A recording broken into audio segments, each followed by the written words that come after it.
If being healthy isn't as easy as breathing, you're doing something wrong. Being unhealthy and putting the label of, oh, well, I have time constraints, it's boring, all these other excuses, etc., you're wasting your own potential and you're leaving a great return on investment on the table. Most will underestimate the importance of being healthy, but it ranges from everything, including your brain, including your emotional regulation, including your fat loss, including your muscle gain, including your sleep. It basically includes every facet of your existence. And yet, why do we neglect such a important thing that is as easy as breathing? Even a small improvement in health can benefit your business, your social life, and your activity life. And to prove that almost every human is somewhat unhealthy, at least 90% of humans are now sedentary for over an hour without moving, which just means that we're not using our body the way it was intended to. We've stopped doing the things that we've evolved with, and now we're prioritizing doing things that are evolutionarily inaccurate to how we're supposed to be. Movement creates blood flow, gets oxygen within the body. It actually allows you to use your muscles. It allows your muscles to contract, to stretch. Without moving, your posture literally crunches up because your muscles are too tense and tight. You develop all these problems related to blood flow and oxygen intake because you're not efficient at it because you don't move enough during the day. So one of my first suggestions is to get up every hour. If you're sitting down right now, make sure you get up and move around. Make a coffee. If you're at night, bro, go outside or something real quick. Walk around while you're listening to this video. Because this is one of the top suggestions I tell people is if you're sitting down for more than an hour without moving and you're wondering why your work is inefficient, you're not in a flow state, it's because your brain is not receiving enough oxygen. Your brain is not receiving enough blood flow. Making sure you eat an evolutionarily consistent diet. Now, what does this look like? Not grain slop. Grains have only just been introduced as a way for economical growth. Grains are not a way to nourish your own body. Grains only have carbs in them. They have literally no nutrients. And what does your body use for fuel? What does your body use for thermogenic effects? How does your body actually use the cells properly? Well, it uses the nutrients you consume from the food you get. Let's say you consume an egg. The egg has all the vitamins, minerals, and it has a ton of healthy fats in it that your body is going to be able to use. We don't want to think about the calories. We don't want to think about the carbs and all that. All right. The main thing you want to think about with an evolutionarily consistent diet is, first of all, if it existed as a caveman, we did not just use grains. All right. We foraged and we consumed meat. These things helped us survive, helped us sprint, helped us develop brains. We literally developed a brain on consuming meat and fruit and other things off the ground. Like, bro, if you're just consuming grains, you're leaving so much potential on the table. I'm telling you now, like I noticed it for myself when I stopped consuming so much grains and made my diet way more focused on animal based. It was just instantly like it was just like a light switch flipped in my brain, and I was able to comprehend things that I wasn't able to even comprehend before. I was able to speak more clearly, articulate my words better. I was able to think of things on the spot that I wouldn't have been able to. I was able to be more motivated. I had more dopamine transmitter response to things. I didn't feel like I was walking around like a big ball of like fat and a carb-filled ogre, just like slogging my weight around, feeling heavy, my heavy brain. I had a heavy feeling brain, and everything just felt like I just felt like I got a veil pulled off me when I stopped this. So this is another thing that you really need to for health. The next point is really easy because it just includes you going outside. And you're going to ask, what the hell is just going outside going to do for me? Well, it's actually going to regulate your neurotransmitter health by promoting norepinephrine and dopamine response within the brain.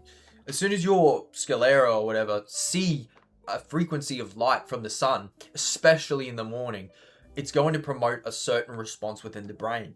And this response is going to promote healthy hormonal health and neurotransmitter health. Grounding is also a great thing to negate toxins in your body. Grounding is shown to actually transmit an electromagnetic response back into the earth once you put your bare feet onto the ground. The next point is really easy. Just avoid blue lights before you go to bed. Avoid caffeine, avoid working out too late, and you'll be set with that. The reason why you want to avoid blue light is mainly because it releases a certain frequency associated with the midday sun in our brain. Blue light will promote wakefulness in your brain and promote norepinephrine and promote all these cortisol increasing hormones, because our brain uses these visual cues to detect whether it's time to go to sleep or not. And also stop over relying on drugs like melatonin and all these other sleep drugs, because you're going to become too over reliant on them, too addicted, and it's not going to replicate a natural sleep cycle, which is the most beneficial for humans. The next one is socializing, and this is very underrated, because I found myself that the more I socialize, the more healthy I'll technically be. Although some of you will disagree because of alcohol or this, but if you're not just going to a party or drinking or anything like that, it's actually very beneficial for your emotional intelligence, and you'll be subconsciously going outside, moving, doing all these other habits that you would have had to think about before, but now you don't. So it's just a great way to actually benefit your own life. And even socializing, you can go to the gym with someone else. Going to the gym with someone else, I found, is actually like one of the best things you can possibly do for yourself. Like, you'll feel happier, you'll get a better dopamine response from talking to this person, and you'll want to motivate and push each other even further in the gym. It's just overall a great thing to socialize with friends, family. Just get up and talk to anyone, all right? Anyone. Go outside and meet a new person, because this is going to also form new memories, form new synapses within your brain, and prevent Alzheimer's. So yeah, continue to talk to new people, continue to socialize, and that's a really good thing for your health. The last one is reading. And you're going to be like, reading is boring as fuck. I don't want to read because I basically have an attention span of like 1.1 second. Holy fuck, I can't read. Deal with it. You need to progressively overload reading, all right? I struggled with it at the start, but now I can read at least over 2 pages a day. And that might not seem like a lot, but you don't want to cram as much information. Remember, this isn't about cramming information. It's about retaining it. So what you want to do is you want to read a certain amount that you're capable of remembering and going to the next day and then remembering that information and compartmentalizing it.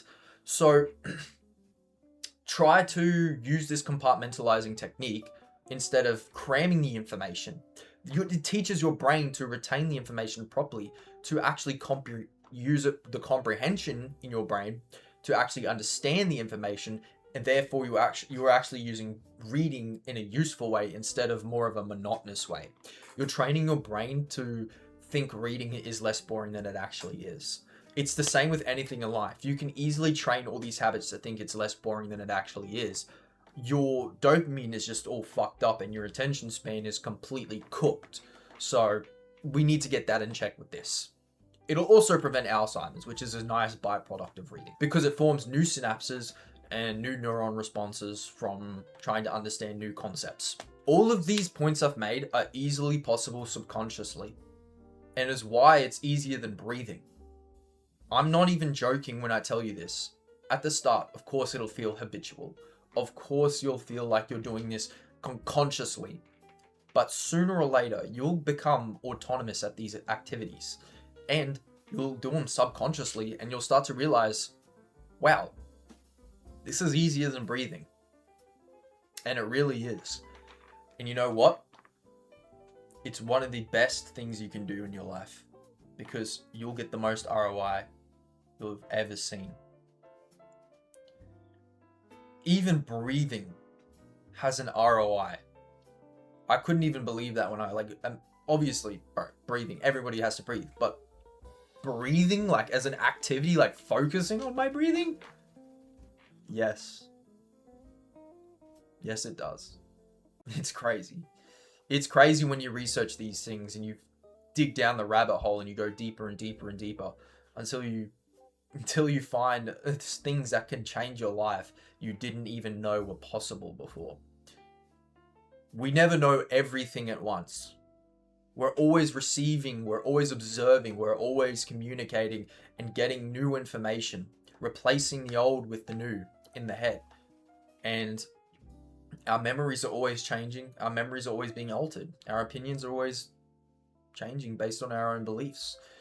So there's one thing you need to take away from this. Being healthy is easier than breathing, bro. So stop making these excuses. Get up right now, go move, go outside, work out, drink some water, avoid that blue light, and as always, peace.